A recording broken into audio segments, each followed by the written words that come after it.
I welcome all of you, dear friends. So nice to see so many of you. Today's workshop, or if you like, retreat, we could call it that, is dealing with a very complex topic for individuals and families and communities.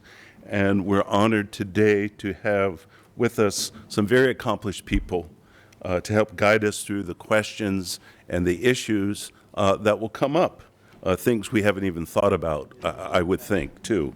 The workshop's been organized so well by Stephanie and Daphne and Alandrea, so I'm going to let Stephanie do the introductions for our guest speakers. And two apologies, sorry about not having the side door available. I think we need a bigger TV.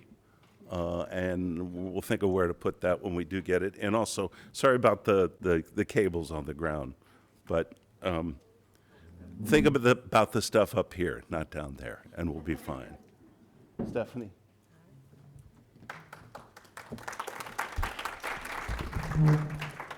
Thank you, Father. Well, I also want to welcome you on behalf of St. Seraphim and the Planned Giving Ministry. Now, the Planned Giving Ministry is one of our newer ministries of this church, and the purpose is to educate and encourage parishioners to consider leaving a gift to the church in one's will or trust. In my professional background as an educator and nonprofit administrator, I hosted workshops regarding planned giving that had a focus on estate planning for families with children with intellectual or developmental disabilities. That was my field. We saw a need to provide some of the same valuable information for our parish. So Daphne and I consider this workshop today as a gift to the parish and for our invited guests. You're going to hear a wealth of information regarding the nuts and bolts of preparing for a graceful exit and the gift to your loved ones of having your house in order. Think of this today as a research project, and that you're going to gather a lot of valuable information that you can refer to later. Thank you for braving the weather. I know a lot of you traveled quite a ways. I'm curious, how many churches are represented besides our own parish? Over there. Where are you from? Elevation of the Holy Cross. In Sacramento? Sacramento. And was it like a 2-hour drive? What other, do we have any other churches here represented today? Yes, in the back. In St. Nicholas and Marin. You had to go through the rain, though, to get here. So thank you for braving. Yes, over here. St. Peter and Paul in Santa Rosa. Oh, wonderful. I'm so glad, because I went over there personally. So I'm so glad you made it. So 3 churches. Any others? Holy Door Mission in Santa Rosa. Welcome. So glad so many made it today, because we know it was rather a challenge.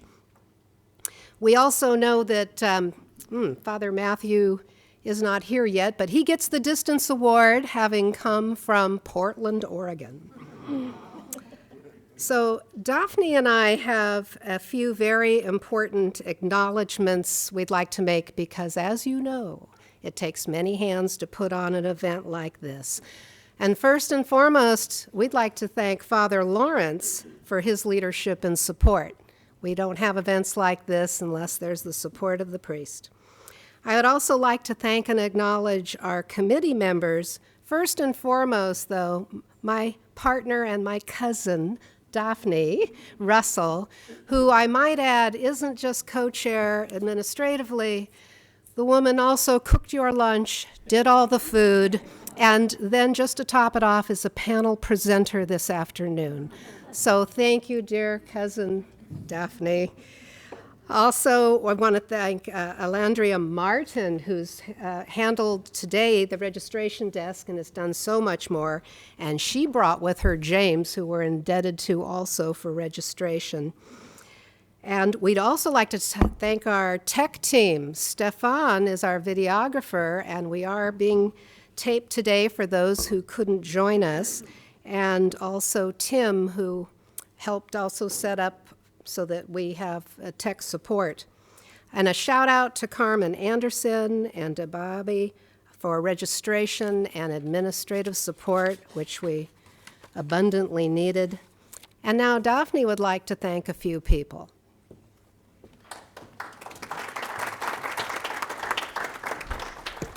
Good morning, everybody. Nice to see you.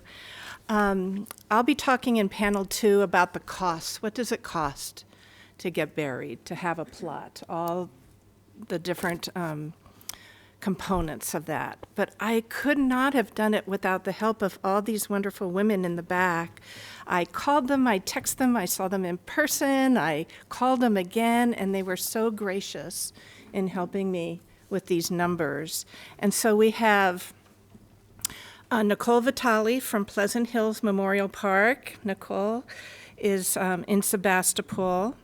We have Daniel's Chapel of the Roses with Laura Jones, who's their pre-planner, and later Will Daniels will be here, the owner.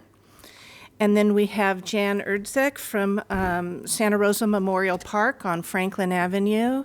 And we have our beloved Sister Marie, who's representing Holy Assumption Monastery, and she'll be talking about the caskets that they make there. So thank you so much for everything that you've done, and we'll be talking with you later. Thank you.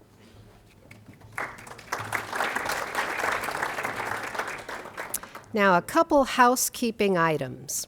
One, very important, where are the restrooms? The restrooms are right back there. The first hallway door there, you'll find restrooms. So whenever you need it, feel free. And today's schedule, which most of you have, but just to quickly reiterate, we're going to have right after I make the formal introduction, we're going to have our panel 1. We'll have a break. We'll have a question-answer session. Then around 11:45, we'll break for lunch, and you'll have an opportunity to visit our ladies in the back, the vendors who've so graciously given their time to come today. And then this afternoon, we'll have panel 2, as Daphne described, and there'll be a question and answer session for that also. But now, I am very pleased to introduce the members of our first panel, Paul Miller and Jacqueline Ocaña, who have graciously given their time today to bring you a host of information. And let me start first with Paul. Paul is a local boy. He grew up in Healdsburg and attended UC Davis and the Empire College School of Law in Santa Rosa, and he has a master's in taxation, very civic-minded, devoting his time to rebuilding together downtown Santa Rosa revitalization activities and park and school cleanup projects.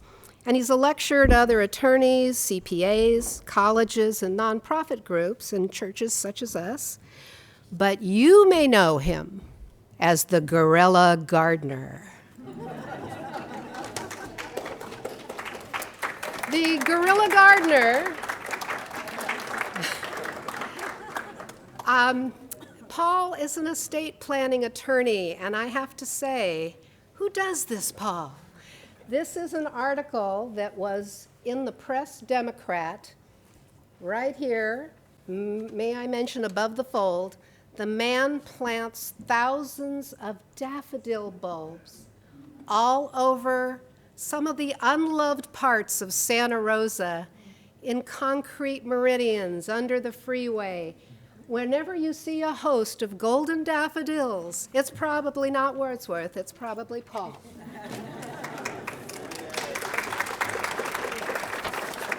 And I might add that today, when I was reading at 5:30 in the morning, reading my Press Democrat, I mentioned to Paul, and he did not know, there is a reference in the editorial section, a letter to the editor saying, brightening spirits, the Guerrilla Gardener, those daffodils have lifted my spirits every day during the rain and dark days, and much gratitude to attorney Paul Miller, who planted them.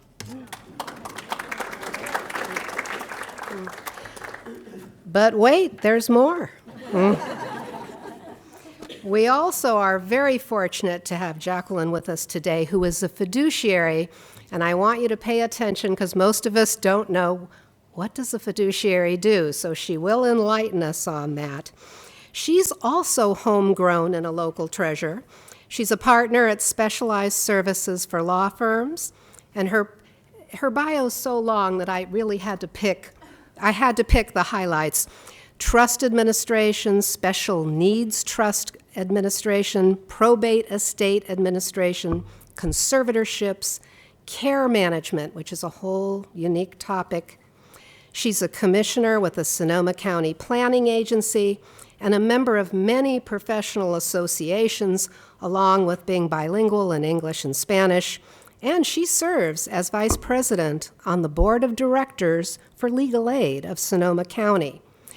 And I won't be surprised someday soon when she's on the Santa Rosa City Council or Board of Supervisors. So welcome to our panel one.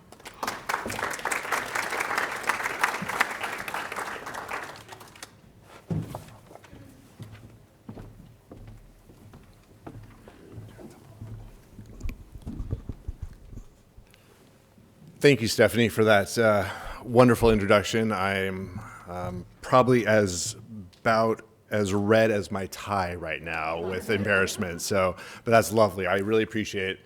Thank you for having me here. I'm honored to be here to be presenting. We're going to be talking about estate planning today. It's going to be pretty fun, actually. I won't be surprised if we hear some chuckles, probably some groans, but also a whole bunch of laughs as we go through a very serious topic. So hopefully it's going to be pretty fun. I'm here with Jacqueline Ocaña, who I'll introduce in just a second. And so we're going to talk about estate planning today. If you have particular questions or something that needs a little bit of clarification, feel free to ask as we go through the process.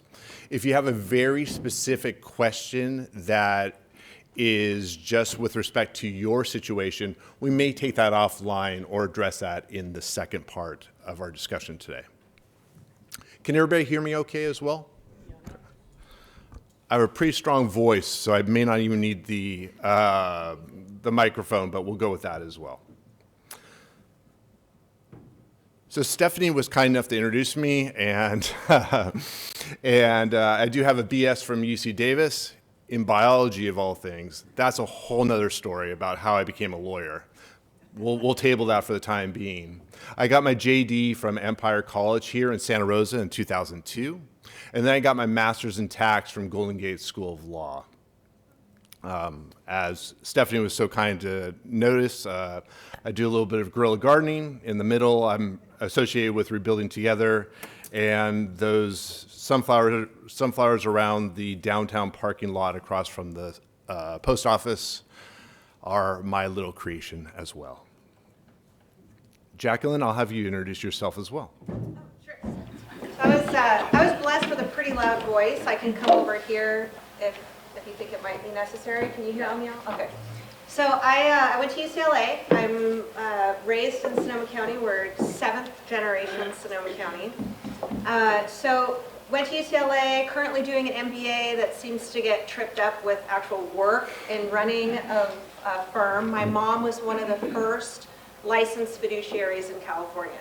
And so my sister and I came up under her tutelage, from sharpening pencils to filing in the binder files. We used to keep paper.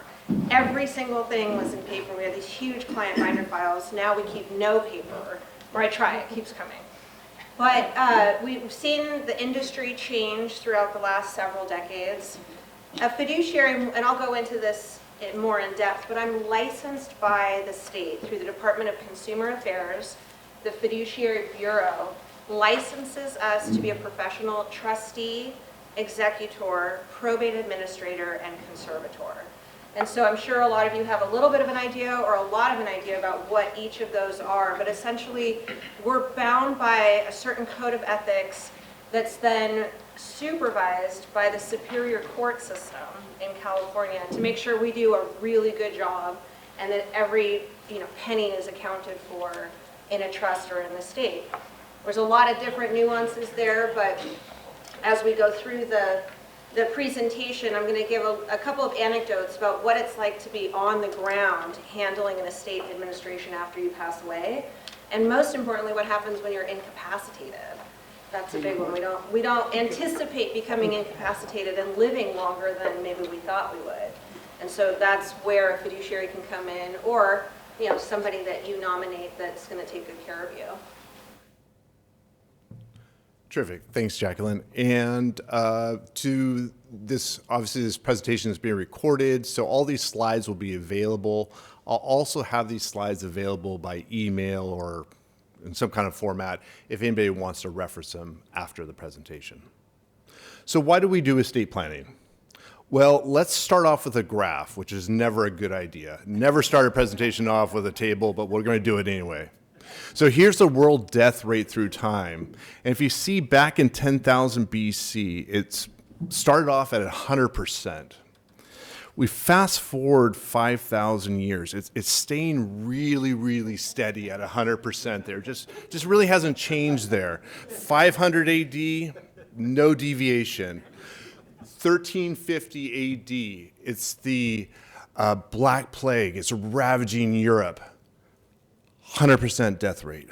1600, we have the Renaissance, great advances in art, in medicine. And again, the death rate's 100%. And then we go to 1974, and we go to January 22nd, 1974. That's where I'm born. And the death rate's still 100%. So today, it's at 100%. So it's not a matter of if you're going to pass away, it's a matter of when.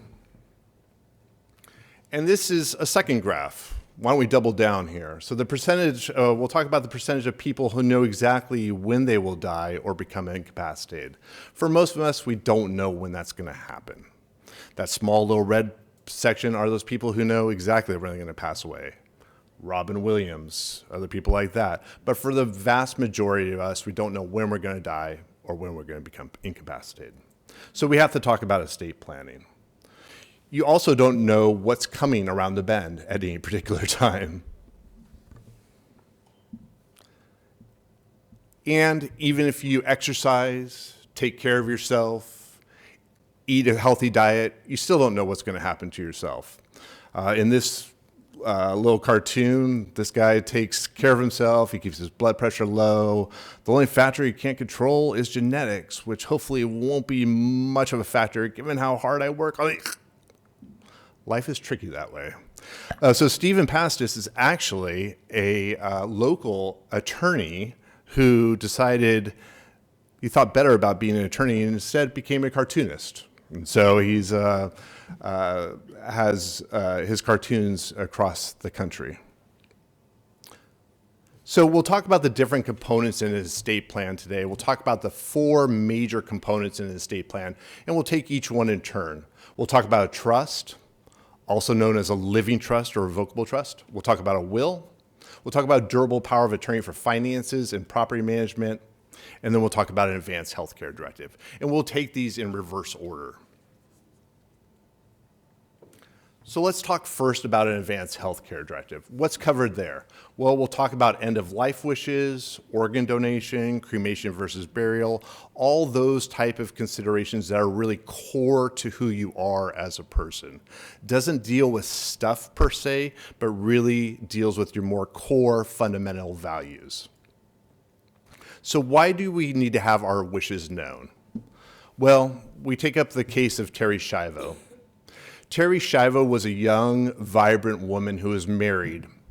In 1990, she was on a crash diet. She was just drinking iced tea, not eating very well, trying to lose a lot of weight.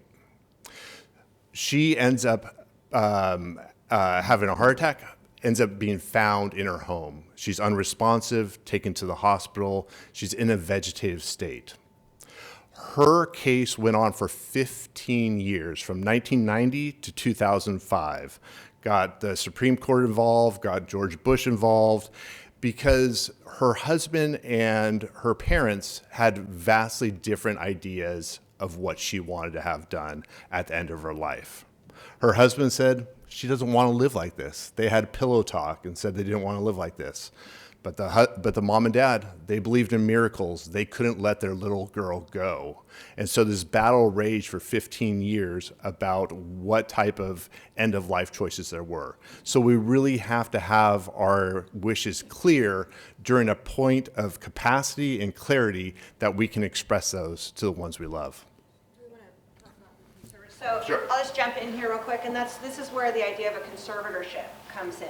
Everybody knows Britney Spears, right? Well, do you know what actually happened with Britney Spears? So she had a mental health breakdown, and the media completely blew it in the interest of making money, and that perpetuated the breakdown. I mean, I don't know if you guys remember, but she was seen having shaved her head and gotten tattoos on Hollywood Boulevard, and she was trying desperately to escape in a taxi, and there was paparazzi everywhere. Well, what happened was her parents basically got involved and said she can't handle her money. And you can imagine how much money Britney Spears had in her as her net worth, not just cash available to her, but royalties, and her likeness was just phenomenal. So the court got involved and said, you're probably right. It sounds like she's not, behaving in her right mind, so we're going to do a neurological exam, and they found out that she really was incapacitated at that time. Now, incapacity is a gradient scale, and it's really important to remember that there's capacity all the way at the top where you can know exactly how to manage your portfolio with the stock market, and you know what private equity is, and hedge funds, and you know exactly what some of our past presidents were doing in the background. But then it comes all the way down to knowing who you want to be around you, or who you want to take care of you when you can't take care of yourself. And that's huge. Most of us in this room, including me, couldn't tell you all about what's going on in the stock market, but we all know who we want around us when our final days come in, or even when we're in a state where we need somebody to help us in and out of bed, somebody to supervise us when we're taking showers, somebody to make sure that our toenails are cut. We forget about those little things. So that's where an advanced healthcare directive comes in, and why it's so important, because what you're doing is you're telling the world that this is what you want done if and when you become incapacitated, and this is who you want to manage that care. If you don't do that, you will end up with what's called a conservatorship, and that's what happened to Britney Spears. She was young. She didn't have an advanced healthcare directive. She probably didn't have a will, definitely not a trust. So when the court came involved, they said, okay, who's the best person to take care of this woman? Well, they picked her dad. And guess what Dad did?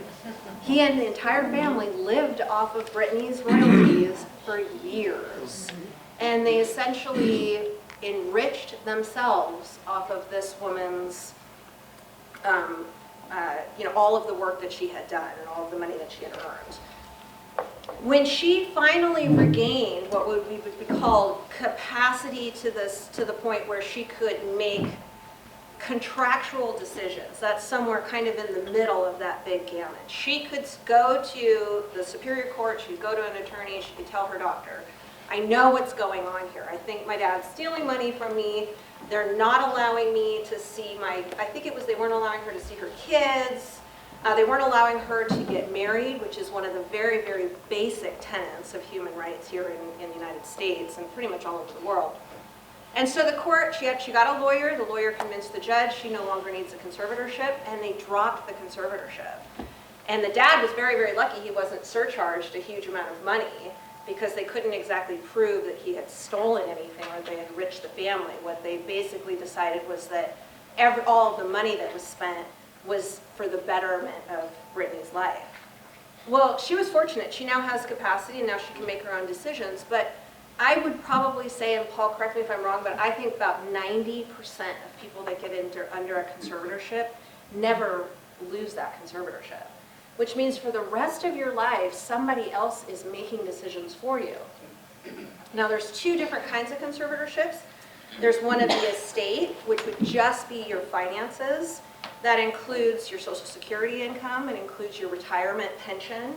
It includes all of your assets like your car, your house, your clothes, anything that is kind of a tangible or intangible part of your financial longevity.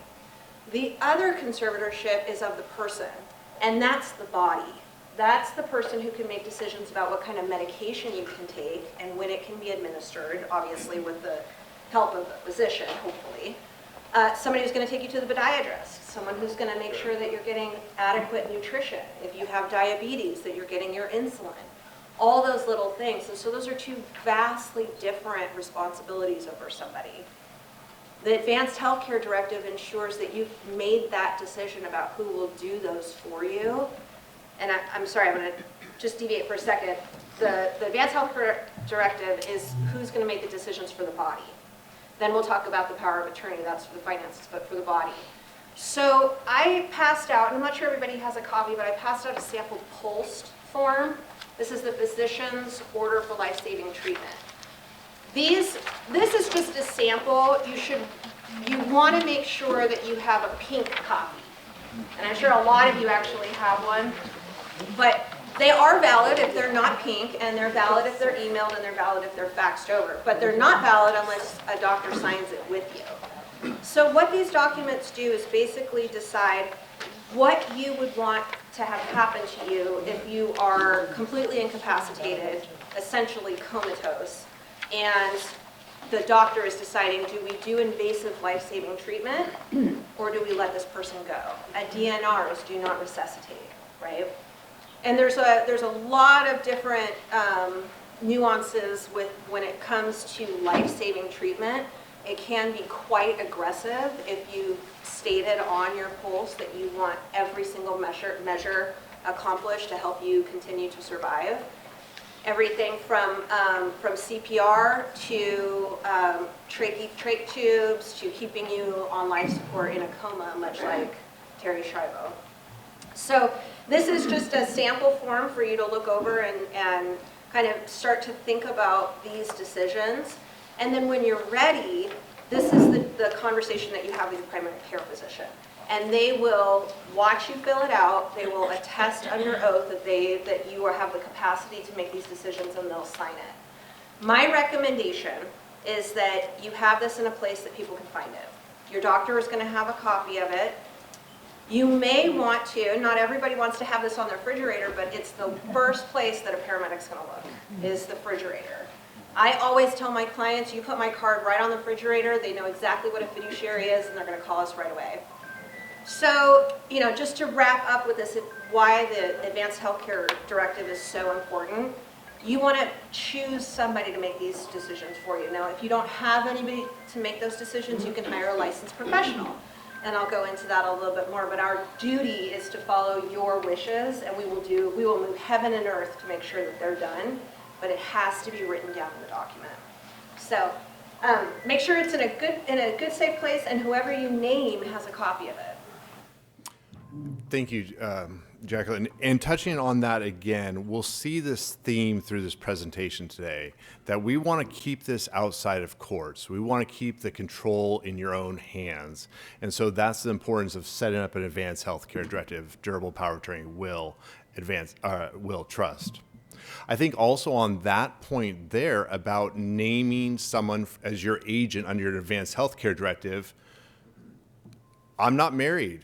Maybe I want my partner, who's my girlfriend, to be my advocate. Maybe I don't necessarily want my brother or my sister or my parents to be that person, but I have someone else who I'm not married to who I want to have that be that advocate, and they're not legally attached to me. How can they be that advocate for me? So that's certainly something important to address.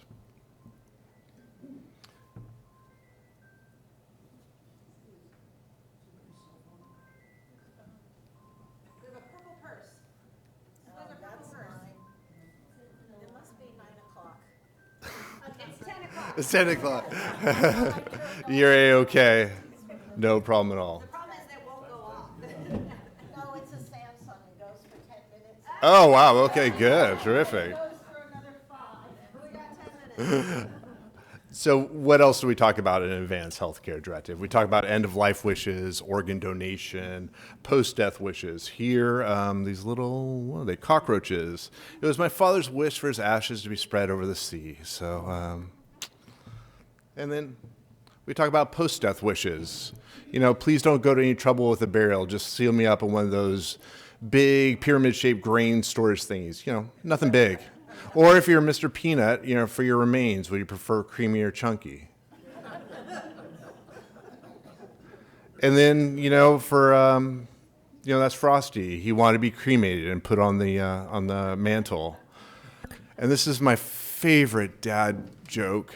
Glass coffins, will they be popular? Remains to be seen. I'm sorry. I'll be here all week.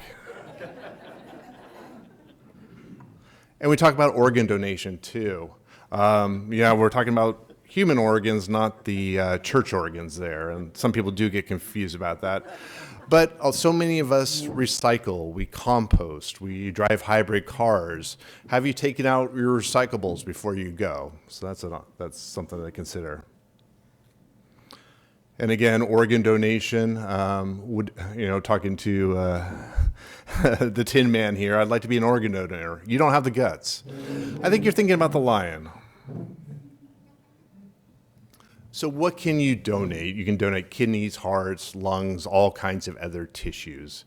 And there have been donors as old as 95 who have been able to donate. So you may be chronologically old, but you have good kidneys or other parts associated with you.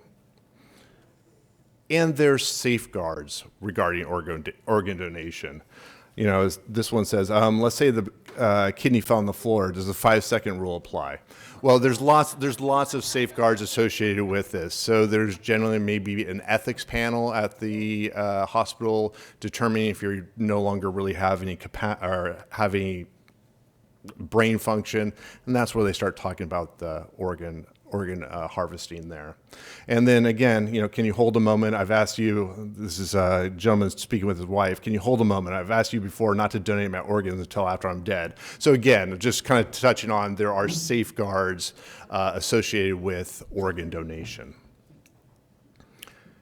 You can also outline memorial instructions in an advanced healthcare directive. For this gentleman, I said, hope you don't mind. It was his last wish to go down the bobsled run. And you can detail what kind of eulogy you want. And you can even have a question and answer period there in your eulogy. And Jacqueline talked about this pulse, this physician's order for life-sustaining treatment, and you all have a sample there. That, if you look in the top right-hand corner of that form, it says this pulse supplements, but it does not replace an advanced healthcare directive. So this goes in concert with your advanced healthcare directive. Again, doesn't replace an advanced healthcare directive, it supplements it. So perhaps you're older, you know the end is coming, and you know the end may be a little bit messy. You're confronted with cancer, ALS, something along those lines. It may make a lot of sense to have this DNR there, this do not resuscitate. If I had a heart attack today, I'd want to be resuscitated. I want to be with my kids. I want to be with my loved ones. So it just is something to expand upon your advanced healthcare directive. And a lot of people ask about the right to die, the Death with Dignity Act. Brittany Maynard here was this young woman, I believe she went to Berkeley, and she was diagnosed with a brain tumor. She received treatment, went away, but then it reappeared. And Brittany wanted to go out on her own terms. So she was living in California. She decided, well, I want to end my life, again, on my own terms. Wasn't possible here in California. So she moved to Oregon, where they had a Death with Dignity Act, and she was able to take her own life under her own hand there. California has since enacted a similar law, a Death with Dignity Act, have to be shown to have, with 2 doctors. Right, so it's 6 months to live, you're on hospice, you have to have capacity to take the medication. Somebody can hand it to you, when you're ready, but no one can administer it to you. So that's one of the safeguards and the protection for liability for people. One of the complicated things is many physicians are allowed to decide whether or not they want to partake in this. So Providence Hospital, for example, or Catholic hospitals will often refuse to be a part of a right to die plan, but that's where hospice comes in. So there's a lot of different kinds of a lot of different vendors for hospice, and that's an organization that you can work with if that's something that you choose to do. Yeah, as Jacqueline said, you have to be able to administer this yourself. So if you have ALS, you still have functioning in your brain, but you're unable to move your limbs, that becomes a very difficult situation when it's kind of catch-22. So again, planning for this. So talking about death and dying is always really, really fun. So how do we start this conversation? It's a difficult thing to start. There's a couple resources here. The Conversation Project, theconversationproject.org, gives some prompts about how to have this conversation. And then there's a website, deathoverdinner.org. Get a couple bottles of wine, have a great dinner, talk about death and dying. Everybody seems to get a little bit more direct with a little bit of wine in them, but you can really start discussing your wishes with your family and with your loved ones. And I'll just throw in a little anecdote here. So one time I had a case where mom didn't want a funeral, and she died, and the kids literally fought with attorneys about having a funeral. And it ended where the budget, where there's no funeral, mom didn't want a funeral, and now all of a sudden we're spending $15,000 just on the celebration of life. So, and the problem is that they were her children, and it basically, without written confirmation of what she wanted, they did what they felt was best for them and for the family. So it's really important to have these conversations with the people that will most likely celebrate your life after your passing. Let's talk about a budget, right? In my business, when someone passes away, I tell the family members, let's be reasonable. What's the plan? There's a big difference between cremation and full body burial. But let's do dinner with maybe 10 people and an obituary. We don't need to have an enormous party that costs $15,000. So you'd be surprised how quickly people want to spend your money to have a party after you pass away. So we spent a little bit of time talking about Advanced Healthcare Directive. That's one of the 4 different components. And then we'll start moving up the chain. We'll talk about the durable power of attorney for finance. What's a durable power of attorney for finance? It's an instrument through which you name another person who's called your attorney in fact. That's just a term of art, has no reference to being an attorney. You name your attorney in fact or your agent to step in to pay bills for you, file taxes, pay for the vet care for the dog or cat, do anything that you could do but you can't do because you're incapacitated. In selecting an agent or an attorney in fact, there's a lot of considerations, and we're going to touch a lot about this, and we're going to talk particularly about a professional fiduciary here. So when you're naming someone, you certainly want to take into account their proximity to you. Are they located in Tuscaloosa? Are they located in Tunisia? They may not be the right person for you. Their trustworthiness. Are you afraid they're going to take all your money and go to the Bahamas? Probably not the right person. Their age. Are they older than you or the same age as you? Are they retired? They want to be spending the rest of their life cruising through life and not dealing with your financial affairs. Maybe not the right person. Their financial maturity. Is this their idea of a filing system? Is their idea of balancing a checkbook? If they don't have that financial maturity, they're not the right person. So what are some options for an agent, for an attorney in fact? If you have a spouse, makes a lot of sense. A child who's proximate, who has some financial maturity. They don't have to be Warren Buffett, but again, can they keep a ledger? And then if you don't have someone, you can always talk about a bank or a professional fiduciary. So do you want to touch on that at all? Sure. so as a licensed professional fiduciary, what that looks like is in your advanced health, your durable power of attorney.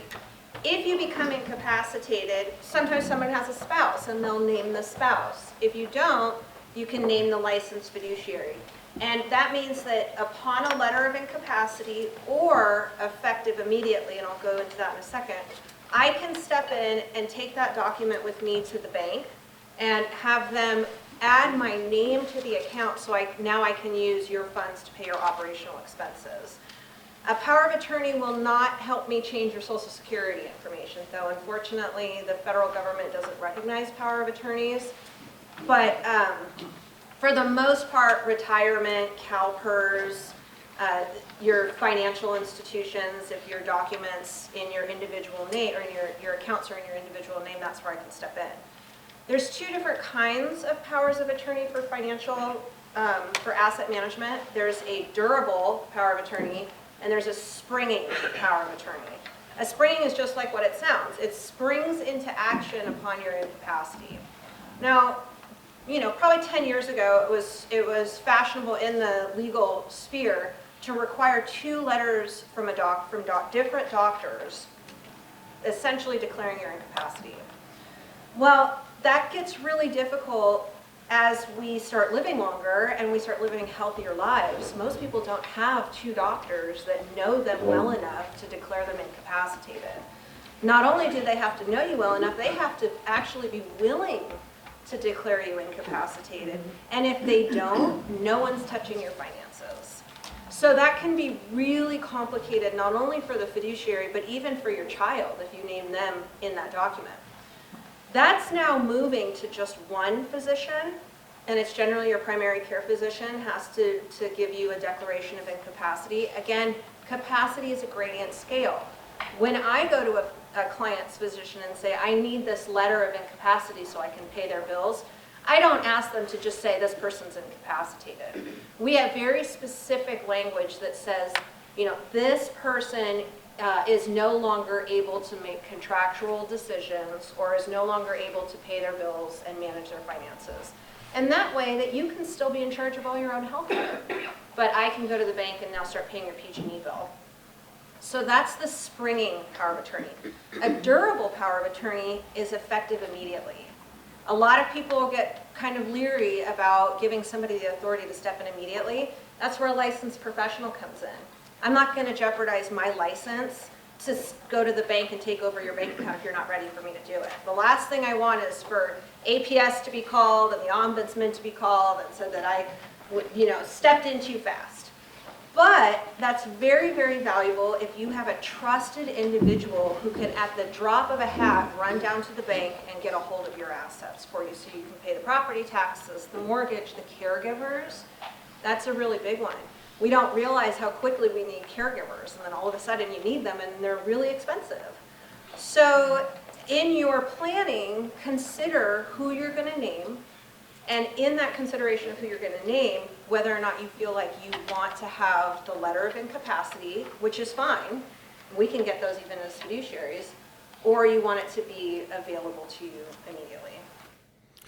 I think, Jacqueline, you brought up some really good points, and probably 95% of the durable powers of attorney that I draft are effective immediately. Let me give you an example. I'm walking out of here this afternoon. I trip, I fall, I hit my head. My sister, who's also an attorney and a really good friend of mine, she's my agent. She's my power of attorney. She can make sure the rent on the office is paid. She can make sure the PG&E bill is paid immediately. So for me, my power of attorney, it's sitting at my office. It's in a binder. It's waiting there. It's sitting there until such time as it's needed. While I'm presenting right here, is it possible that my sister could take that, go down to the bank and take all my money and go to the Bahamas? Yes, but I know her. I know her values. I trust her. If I didn't, she's obviously not the right choice. But I think that's such a more seamless, easy process to have someone step in. So again, selecting the right person in this role. If you've got, is this the right person, this evil uncle who's going to step in, who's going to take all the money? that's not the right person. If you have these hesitancies about them, yeah, I think I'm going to name my brother Jim, but gosh, I'm not quite sure. Not the right person. Talk about a professional fiduciary, someone else in that role. So we've talked about an advanced healthcare directive and a durable power of attorney. And again, we're taking kind of a global view. We'll move a layer up. We'll talk about a will next. What's a will? It's the most basic estate planning tool you can get. You can get one online, Corix, Office Depot. It says where stuff goes at the end of the day. It's also, if you have minor children, not minors, M-I-N-E-R, M-I-N-O-R, different. If you have minor children, it's where you name a guardian for them. A will's perfect for someone who just has two nickels rubbed together.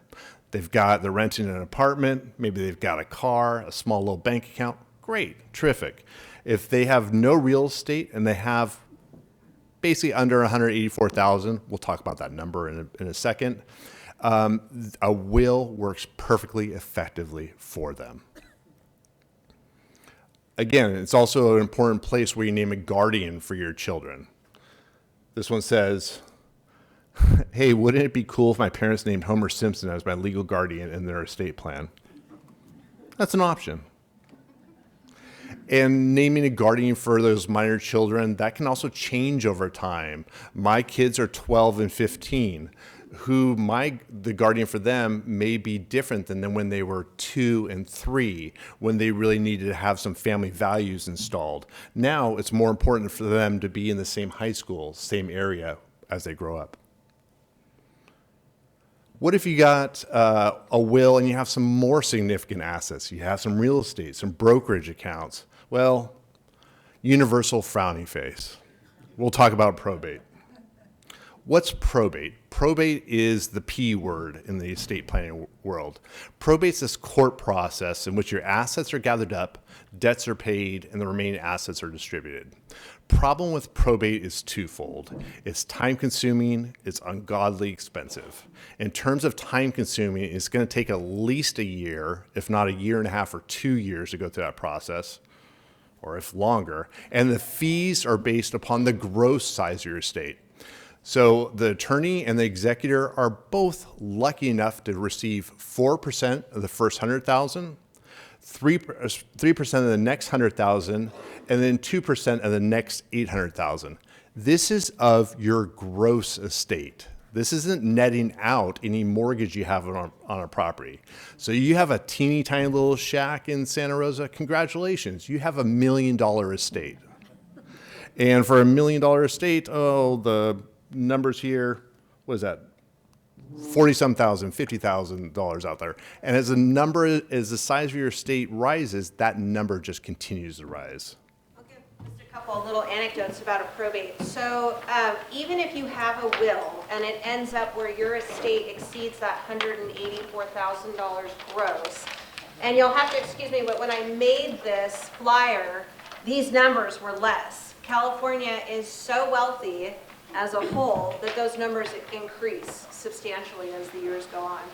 So even if you have a will and your estate exceeds that amount, you will end up in probate. We call that testamentary probate, right?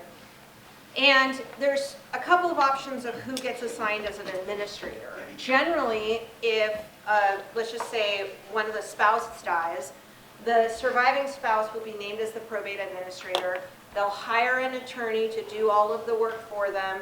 They'll forego the fee because they'll end up getting most of the money anyways, but you're still paying the attorney half that fee. Now let's just say you're the sole surviving parent and you pass away and your child now can be named as administrator of your estate, and there's 2 kids. Guess what? Only one of the kids gets the probate fee and the other has to split the amount of money and the assets.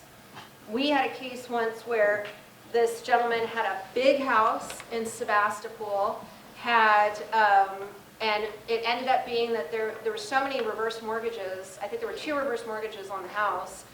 The net value of the estate was $72,000. After we were paid, his 3 kids split something like $25,000. There was nothing left for them.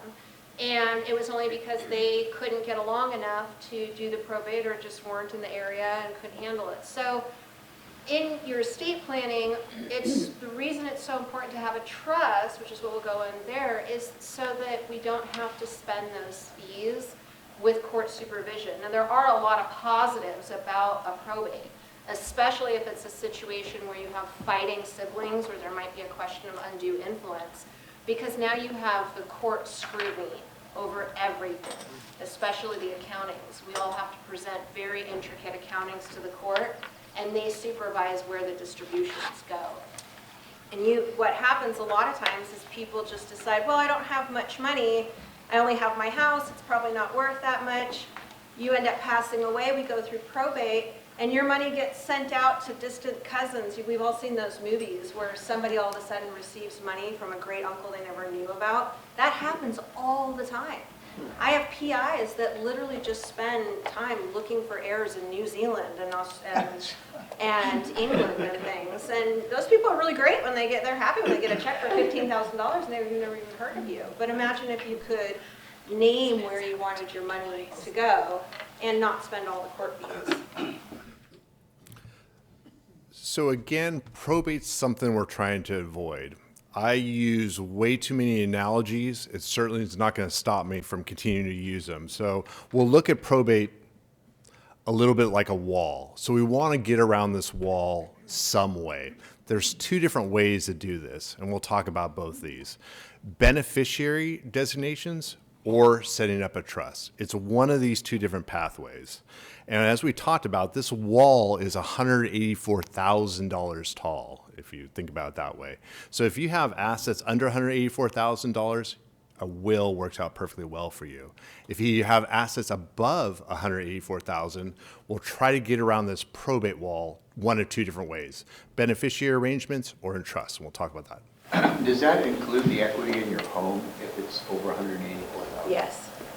I see. Yes. It's the gross fair market value of the home, which is why we say if you own a house in Sonoma County and you even have a small, retirement, you could be approaching $1 million in gross assets. So even if you owed 90% of the value on that home, it's the gross fair market value of that house, and that just increases exponentially every year that we're here. So again, with those two ways to get around this wall: beneficiary designations, set up a trust. Let's talk about the first, beneficiary designations. We're talking about things like IRAs, 401ks, 403bs, life insurance policies, and even some bank accounts have transfer on death or pay on death designations. Those work great. Someone goes in with a death certificate, it's virtually instantaneous that they get that money transferred to those beneficiaries. Fantastic way to deal with it. The other option is to set up a trust. So what's a trust? All right, everybody, hold on. This is my PowerPoint magic. So think of a trust a little bit like a basket. And into this basket, we put certain assets. The house goes in there, major bank accounts, major brokerage accounts that don't have beneficiaries go into that trust. During your lifetime, you could do whatever you want with your property. Sell it, give it away, convert to different assets. The real power comes after you're gone. So instead of your estate going through probate, taking a year, year and a half, 2 years to distribute, can be a lot quicker. Instead of costing tens of thousands of dollars, a couple $100 an hour for an attorney to help out as needed. So it's really a wonderful gift to those beneficiaries that you set something like this up. So we have that really cool little slide about the trust funding. Trust funding is transferring those assets to your trust, making sure those assets are inside of your basket. So make sure those significant assets, such as real estate, major accounts without beneficiary designations, are transferred to your trust. So we'll talk about trust beneficiaries. Who receives your property after you're gone? Who receives the benefit of your property? Well, for a lot of people, it's children. Again, I have a 12 and 15-year-old. They're two knuckleheads. How do I make sure that this is monitored for them, used properly for them, so that they don't get everything at age 18 and blow it on a sports car and a trip to Vegas? How do I make sure it's used for their education, used for helping paying rent, buying a Corolla to go to work instead of a Maserati? Exactly. And so we can set up those benchmarks in the trust there. A trust is also a wonderful vehicle to be very generous after your life. We don't know how much money we may need during our lifetimes. We're concerned about long-term care, nursing home costs, but after we're gone, we don't need that money. And this is a wonderful opportunity to be very generous to those charities that you think very strongly about, to a church, to these other organizations that can really see the benefit of your money. So that's a wonderful opportunity to use that money there. A little bit of taxation. please. So everybody's favorite topic, taxation. So one of the nice things about donating to charity is that they don't pay capital gains taxes. So as an example, husband and wife, or whoever your life partner is, you own a house together as community property. It's in the trust. When the first spouse dies, their half of the value of the house gets a step up in basis, right? So let's say spouse A dies in 1995, right? We'll take it back a little bit. Dies in 1995, but the house they bought was in the 70s, let's just say out in West County. So maybe from 1970 to 1995, there may not have been a huge gain, but there was a significant one. So now 50% of the value of that house is stepped up to the date of the passing of the first spouse. But spouse number B dies in 2020. And now half of the value of that house is from 1995 or 1990 all the way up to 2020. And we're talking a lot of money there, a lot of gain. So when you go to distribute out after death, that real property, let's say we sell the house and we distribute it out to your kids, you get a step up in basis at the death of each spouse. So you have one at 1990, what did I say, 90 or 95? 90. The other one at 2020. The beneficiaries are going to have to accept the gain on 50% of the value of that house from 1990 to 2020. And that could be a lot of money. And so sometimes what people will do is they will donate that part of their estate to a charity, and they don't have to pay tax on that capital gain. If the money goes to a child, for example, those capital gains get passed out to the child, and now they have to pay tax on that gift. It's the only time they have to pay tax because we don't have a federal or a California state inheritance tax, right? So you don't get taxed on the inheritance that you receive, but you do get taxed on the increase in value from the date of death to when you get that money. Sometimes what happens is you'll have a brokerage account. On the date of your passing, the value of that brokerage account, let's just say it's $400,000. But it takes a year to get that money out for whatever reason. Maybe there's litigation, maybe there's a crash in the market, we want to leave the money there for a little bit to try and regain some of the value.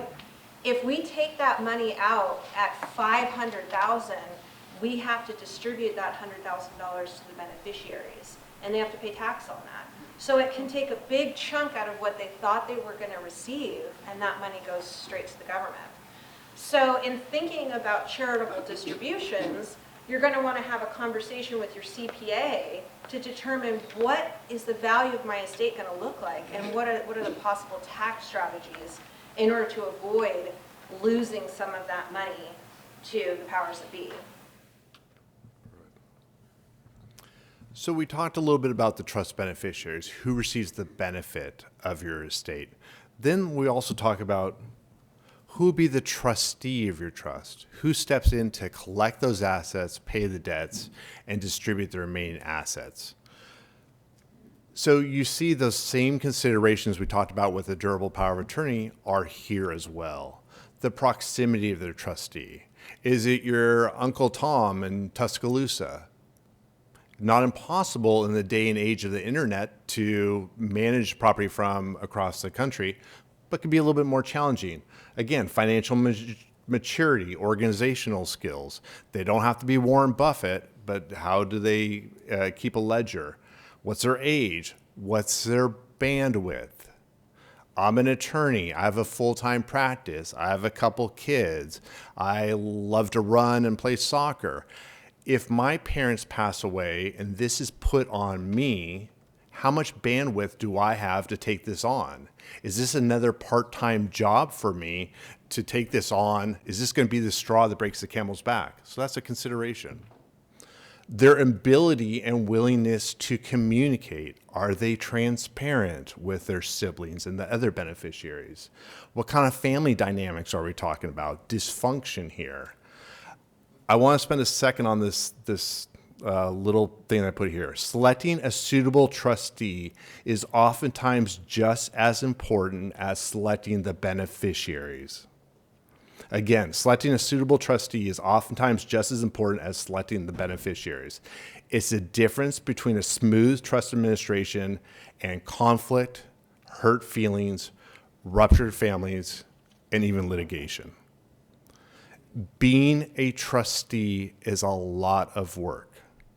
No one I've ever talked to has ever wanted to do it again. They do it once, they learn it once, they do it once, and they never have to do it again.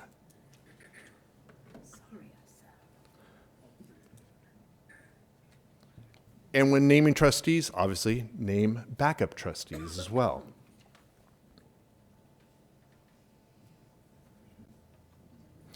And make sure they're willing to do this. How are you going to delegate work? Was one person going to do all the work and the other people are going to sit on the sidelines? That's a possibility. When talking about a trustee, again, I'm talking a little bit about Jacqueline here, consider a professional fiduciary. What do we have here? We have professionals. We have a professional plumber. We have a professional electrician. We have a mechanic here. We take our car to a mechanic. We call in an electrician or a plumber when things go wrong. Does it cost more to bring in a pro? Of course it does. But if I was trying to rebalance the tires or work on my car, I could have my hands in the engine well all weekend. Instead, I can bring it to a pro. It's going to cost a little bit more, but it's going to be done right. So again, bringing in a professional here, someone has experience doing this, someone who doesn't have a dog in the fight. So by bringing in a professional, bringing in a third party, you keep those family dynamics safe. So instead of the kids pointing guns at each other, we're pointing guns at the professional fiduciary. Sorry, Jacqueline. No, I love it. That's my favorite part. So it does cost money. It costs money. It's not free.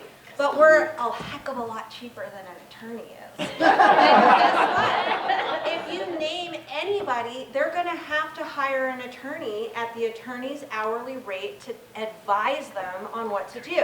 And guess what else? Halfway through it, you don't want to do it anymore. Which means now you've passed the rest of the trust administration over to the attorney at their hourly rate. That's great for the attorney and they know exactly how to do it, but what about having somebody who charges a fraction of that amount of money, who's been doing this for a really long time, has all the standards in place, and knows the laws? And we are accountable to a court of law. If something were to go wrong and they haul me in front of a judge, I have exactly what I've done and justified everything that I've done so that I don't lose my license and I'm not surcharged for a mistake that may have been made in your trust administration. I wanted to go back to the last slide about having a team of people. So we all have our insurance agent for the most part. We have our CPAs or enrolled agents. We've got our brokers or our 401k handlers. Just like we have our landscapers, our preferred plumbers, whatnot. Now, when you bring in a licensed fiduciary, we're not going to fire any of those people. We need to have that community of professionals that you've already curated over the decades of your financial life. So when you become incapacitated or you pass away, we're going to keep your same investment broker. Unless they're also on their way out, then we might have to come up with a different plan. We're going to keep your CPA. The only time I've ever asked a CPA to step down was because they lived in Montana and she refused to use email and she wanted me to mail all of her Form 1099s. And I said, I'm sorry, but I just don't have time to do that anymore. We're quickly modernizing this industry, and so we need to have professionals that, understand technology and whatnot. But for the most part, we're going to keep your insurance agent, we're going to keep your landscapers, all those people that you've curated, we're going to keep on board. This also pertains to your advanced healthcare directive. You don't need to hire a professional fiduciary to be the agent in your healthcare directive. We actually encourage you to have somebody that knows you, somebody that knows what your religious practices are, somebody that knows how you like to have your hair done, somebody that knows what your dietary needs and wishes are. But where we come in is that we're the guys paying for everything. So we will do a financial longevity from the minute we get on board to determine if we can sustain you in your houses, if there's enough money to live there for the rest of your life with caregivers and whatever level that is, if we need to make a decision about moving to a board and care or an assisted living facility. And then we work with whoever is your agent for healthcare, let's just say it's a very, very close friend or a child, and we let them know this is what we can afford, here are the resources to choose from. Another really good thing about working with a local fiduciary is we've been doing this for a really long time, and all those vendors change. Not Daniel's Chapel of the Roses or Pleasant Hill or Santa Rosa Memorial Park, because they're the steadfast people that we've always used, right? But there are care facilities that change hands all the time. Care facilities are now the fastest growing private equity investment in Washington, D.C. And guess what? They're investing in Brookdale, in maybe not, Oakmont, which is not public yet, but maybe. And with a lot of Atria, all of the different major care facilities. So by the time you might need to get transferred somewhere, it might not be the greatest place. And we're the guys that know exactly what's going on because we've had clients there all these years. We also have the contacts for the care agencies. You may need caregivers at home. You may, and we want to make sure that these are legitimate care agencies that are bonded and licensed and have good people working for them. A little anecdote, just for the back of your mind, be very, very careful who you choose as a caregiver. We all find out when that time comes that there's people out there that will give you a discount for working 24 hours. That discount generally equates to below minimum wage, which means that when you die, those people can now come back and file a labor claim against your estate. And it has happened several times in Sonoma County. So it's not worth cutting corners. Now, you don't have to hire a caregiver for $50 an hour because there's a gamut of care agencies. But for the most part, we're talking $30 an hour to $50 an hour for a caregiver. There's private caregivers out there that we use our own private caregivers, and they're on payroll, and we do all the payroll administration for them. But I can't have an army of caregivers, right? So we need those caregiving agencies. Another thing that I wanted to just kind of put in the back of your mind is this idea of how long we can live in our homes. It used to always be everybody wants to die at home. Of course everybody does. In your bed with your family and your blankets and your slippers. But when we're all living a lot longer than we anticipated, right? My grandmother's 96 years old. She's going to be 97 years old. She only just stopped driving, thank God. And the only reason she stopped driving was because we bought her a 3-year leased car and the lease is up. So, we don't know how long we're going to be around. And, hopefully we have enough money to pay for ourselves. But for the most part, it's so expensive to stay home. Right now in Sonoma County, I'm paying almost $150,000 a year just for 24-hour care. That doesn't include food. It doesn't include prescription copays. It doesn't include property taxes, homeowners insurance, auto insurance, none of that. That's just to have a stranger in your home, make sure that you're taking a bath every day and that you're getting your medication. So what we're starting to tell people is now is the time to start having a to think about maybe not staying at home and maybe moving into a community living environment. Now, there's a lot of different things that are coming up. There's a couple of places down in Petaluma that are individual living situations that you live in until you can't live there anymore, and then you move out. But you have all of your neighbors know who you are. There's a place here in town called Friend's House, if anybody knows what Friend's House is. That's independent living in a little apartment, and your neighbor's right here, and if you don't come out and get your paper, then somebody's gonna call somebody. Right? You can also move into an assisted living facility, living care center where you have your own little apartment, and when you can no longer take care of yourself, you move to skilled nursing. And if you get dementia, you move to memory care, and they keep you there for the rest of your life.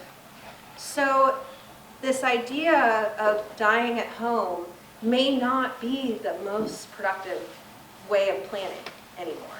Everybody wants to do it, but we have to be realistic.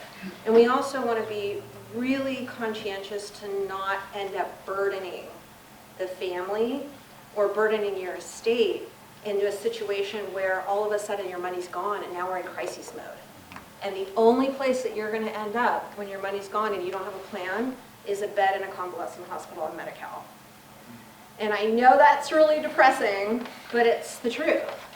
And we're facing a crisis in California because there's a huge growing population of baby boomers and older than that, and everybody is kind of trying to figure out what the best way to do that is, what the best way to handle that is. And the most important thing is just planning and talking to your families and deciding, what does that look like for me? Am I so steadfast that I want to stay at home? It's okay that I have strangers in my house taking care of me until I die.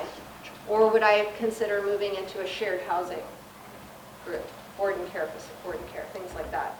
So, yeah, I'm always the highlight of the party. Everybody loves to talk to me about what I do. That's why most everybody I know has no idea what I do, because no one wants to know. But yeah, this is why we're here.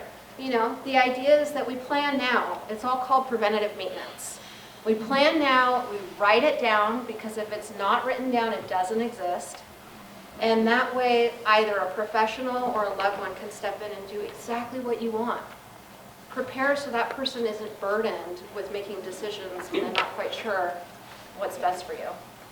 Absolutely. Oh, yes, please. So, are you familiar with like long-term care insurance and things like that? Absolutely. And there's some people that have Genworth, for example, which you're super lucky if you do. Those old school policies from the 1950s and 60s, absolutely. But most long-term, there's a lot of products out there. You can buy into it, and then you can pull it out if you never use it, things like that. It's not like it used to be. If you have it, fantastic. You could talk to your financial advisor about different annuities and things that are out there. Long-term care insurance is wonderful if you have in-home care, because we can now pay for caregivers and things, but it's just not very many people have it.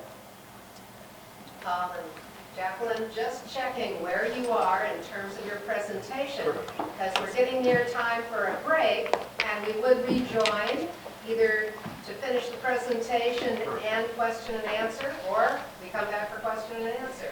Perfect. I'm at my 54 slides. They're not going to be as intensive going forward, I promise you. I'm at number 38. So would everybody just like to keep on continuing through? What's the best policy? We'll kind of just wrap up the kind of the last few ideas about how to... Yeah, and we'll take a break. We'll do that. Okay, so we talked about the Advanced Healthcare Directive, durable power of attorney, will, durable trust. So we'll talk about some options. Options for creating an estate plan. You can do it yourself. Now, there's a lot of DIY people out there. I work on my house, I paint my house and stuff, but if you do it right, you got it right. Everything works out fine. If you do your plumbing wrong or you do your electrical work wrong, you're going to burn down your house or flood your basement. So my theory is your estate is the culmination of your life. 40 hours a week at a job for maybe 40 years. You've created this huge nest egg. Why are we going to trust Uncle Tim in Tuscaloosa to administer this for you? Or why are we going to just do the cheapest plan to how to set up an estate plan? So bring in a professional at this point. For example, this gentleman, I've asked Sinclair to download a DIY estate plan from the internet. I think that will suffice, don't you, darling? So if you have some assets, you have a house, you have a brokerage account, bring in a pro. So in talking about pros, what are we talking about for attorneys? Well, is it a trust mill? Are they offering a free slice of pie and a cup of coffee at Applebee's and to do your estate plan? Does it cost $500 to do an estate plan?